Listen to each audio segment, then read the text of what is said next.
And welcome to Advertising Champions, your go-to destination for insights into the dynamic world of advertising.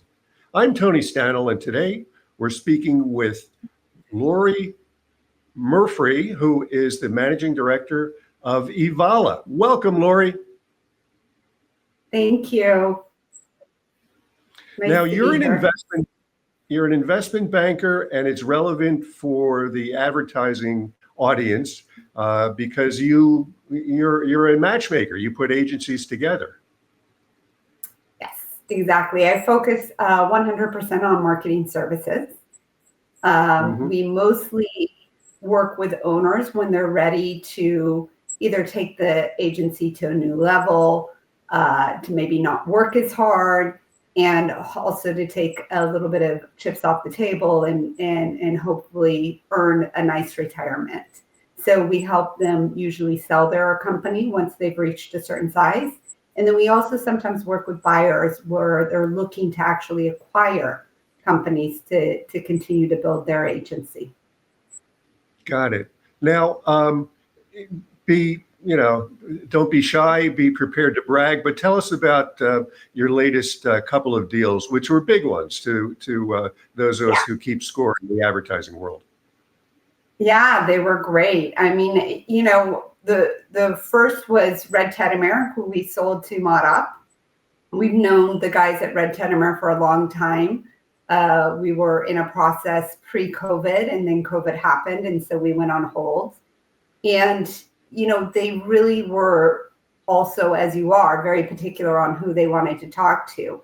With ModUp, we knew them for a long time. We knew they needed creative. We knew they were good people. And so we eventually just introduced them, and we were able to put those two together. And now Red Teddimer is actually heading up all of the creative through ModUp. They're also helping with strategy and branding and looking at the overall organization, culture, all of that to kind of take ModUp to new heights, I guess, in the creative world. And, I think the most important thing is, first, we did get them a lot of money, which is a good thing. But the other important thing is everybody's happy. They're one of the top performers within the ModUp team. And they really enjoy, I think, working together from a cultural standpoint. And they're putting out great work. So that's the first one. The second one, yes? Now, just out of curiosity, I know Red Teddimer is Philadelphia based. Is ModUp also there, or is it elsewhere? Philadelphia is all over. There's, I think, about 500, 600 employees within ModUp.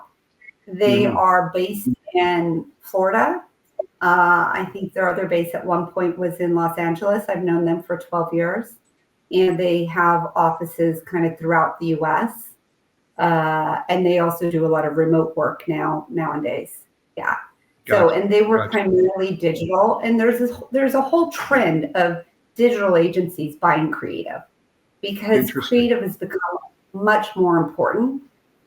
People used to think, okay, everything's going to digital. We can see, what the numbers are. But the fact of the matter is, if you don't have great creative, you can't really make a difference on the digital because consumers are looking for that creativity, that strategy. That's what brings everything together. And so with the digital companies, they've grown, yes, but how do they keep their customers? How do they continue to create great change?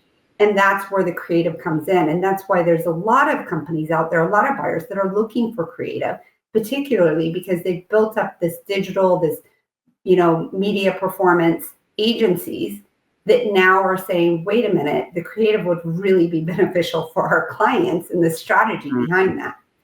So super important. Yeah.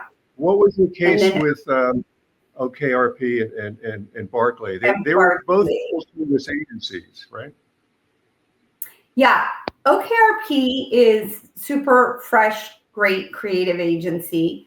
Barclay also somewhat of a creative, but really heavy on the strategy, has been around for a while, is larger scale wise. I would say the two of them, it's interesting because they had such great similarities on the culture, kind of those Midwest values, you could say. Mhm. And then just differences in a way that really fit well together in terms of Barkley having that really strong strategy and overall branding, whereas OKRP had just an incredibly strong creative. And I think a lot of that is they're brilliant. A lot of that was due to, the diversity that they brought in, that they thought of way before it was cool. I always Yeah. say they were thinking diversity because they wanted to improve the work, and they stood by that, and they were an amazing agency. And the two of Very them came cool. together, and within a week or two, they won a huge client. So that just goes to show the culture and the Lori, integration. we're out of Yeah. time, but I got to ask you this, and you probably have a whole rule book for this, but what's the most important thing for an agency owner to consider if he's thinking about selling? There's so many. I would say talk to an advisor. It's probably Okay. one of the first things, because there's a lot more than just one thing. There's growth, culture, who's going to be the Sure. partner, how you're going to move forward. There's a lot of things to talk about. Got it. Very good. Well, thanks for being with us, Lori. Thanks, Tony. And thank you for joining us on this episode of Advertising Champions. You could find more of our episodes on dailynewsnetwork.com, and we will see you next time.